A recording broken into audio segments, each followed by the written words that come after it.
subscribe to the Donnie Houston podcast, man.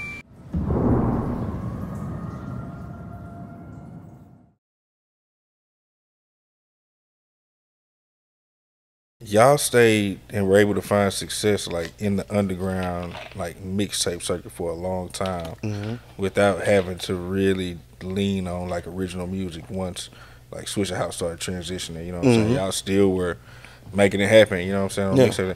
Talk about, making that transition, you know what I'm saying, from mixtape records to doing original records and stuff like that, Bumper Grill and Excuse me. For a long time, we probably would have continued even longer doing that because it was the greatest marketing tool. Like every artist, like Swisher House, them, this is a marketing tool for the end goal to make. Excuse me. Allergies get to acting up and weather change, and I got bronchitis, so since a kid can't get past that. So, it's always a promotional marketing tool to the end goal of doing original music and making albums, or at the time heavily the idea was getting signed or creating music for a label to sign. And we were working on continual promotion to build our name because it was still a little backlash, though we're known. Like we really wanted to be known heavy in the cities, and the hardest place to crack, even though we had artists from here, was Houston. And it was like, until we really got a good enough lock to where we would have good relations with the radio stations, we gonna keep pushing this how we want to push it. Because without getting the buzzes of the actual stations on us and showing us a lot of love and us having a mutual respect so we could continue and generate some different business like live, real, authentic music to start getting in rotation here, we gonna keep doing this promo, we gonna keep doing these shirts, we're gonna keep doing these towels, we're gonna keep doing these mixtapes, we're gonna keep doing these freestyles, and we'll create an original song here and there and put them on there and see how they vibe, just to get a gauge on when we will need to do all original music. But then the more expedient process, and we don't claim that we do screw, it's slow down music, of course, and people will say it's screw, but just out of respect, we doing slow down music. Even in the process of that, we started weaning ourselves away from it being so slow to navigate to where you hearing our voice in regular speed. That way, when you do hear it in regular speed on an original track and you like the original track, then you just authentically like it for the regular track. And then you can get somebody else to go screw it how you want, and it double effects. You jam and screw, you like the sound, you never forget it. If you liked it original enough to get it screwed, you're gonna like the sound and never forget it both ways. Where when we did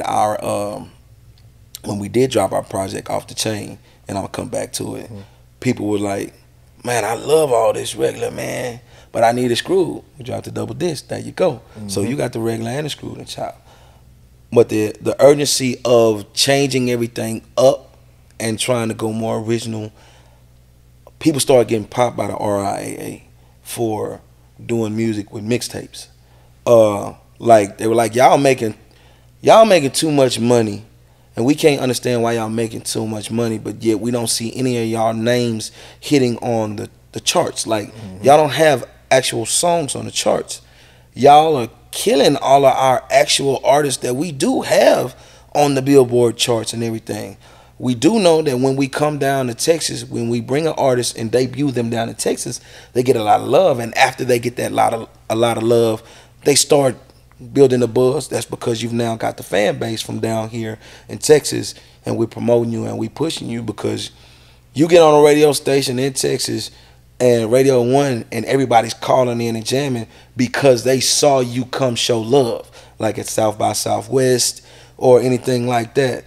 You come down here and we see you, and you come be in our inner circles, and you at our clubs and you networking and vibing. When you do pop, you gonna get that authentic love from Texas, hands down. But back to that, when the RIAA hit, shoot, everybody was like, man, I ain't doing ain't no more beat jacking. You ain't gonna come for us. And then around that time also, Southwest Wholesale was on the incline, and then it just belly up, and everybody was stuck out. So it was hand in hand that you was getting screwed.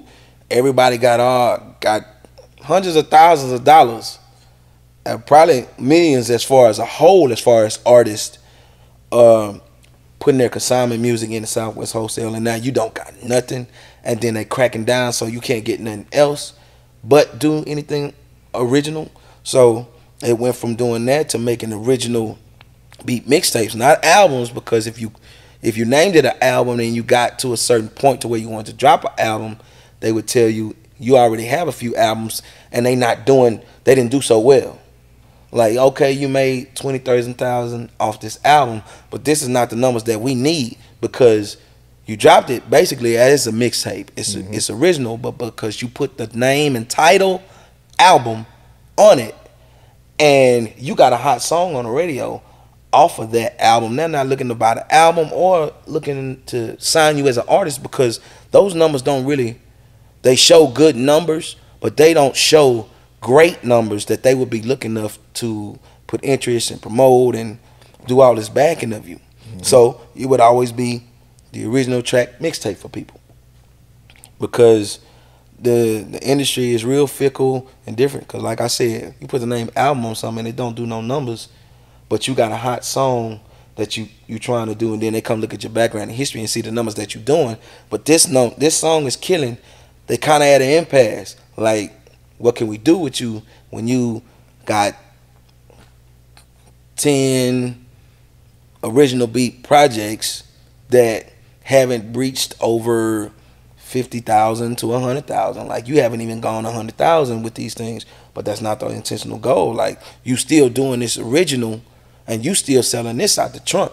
Yeah, 20 grand. If you got people that don't care and know who you are and want the track for you, they still gonna knock this project off of you for $20 in hand if you sign it and take a picture with me right there, hands on. Okay, come on, let's go.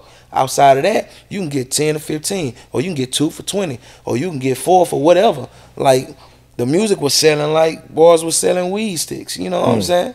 And it was good. You were who you are, and the sound of music, and then there was still less and less accessibility to get so much music in bulk like there are with applications now. They were going to buy that because they needed more music to add, and DJs needed more music to add to their list outside of just having records there. And the CD player DJ, the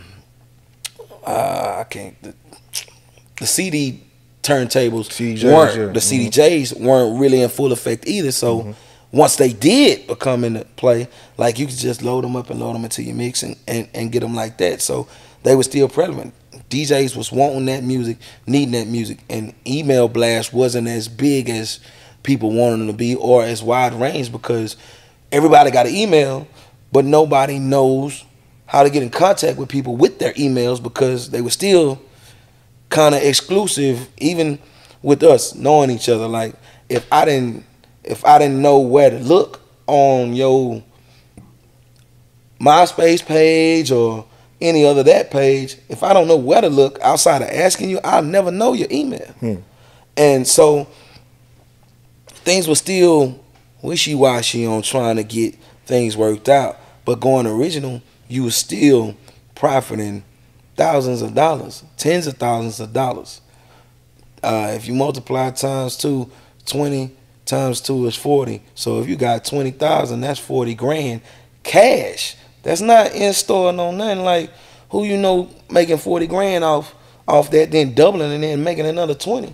You selling 40,000 and making 80 grand. Like, we were down here, and even to this day, as far as the hustle, we still down here doing it. Like, everybody else models their mixtape hustle or game off of us out the trunk. Like, Master P was doing it out the trunk. I'm not saying he got that from us. I'm saying from a hustler's mentality, we all got that. We at the corner store like a true hustler with this music, hustling this music and making this money. Not just here. We already know we gonna do what we do in Texas. So what we doing? We on to the next state. We in Mississippi, Arkansas, Oklahoma. Uh, Further up, hell, we went up to Missouri, Nebraska, and I didn't. We don't have no business up here. What we doing up here? We get stopped, we in trouble. We in a van with our faces on it. You know what I'm saying? Or we riding in our own vehicles. We are hitting this highway, man. And by any means necessary, we gonna get this name out.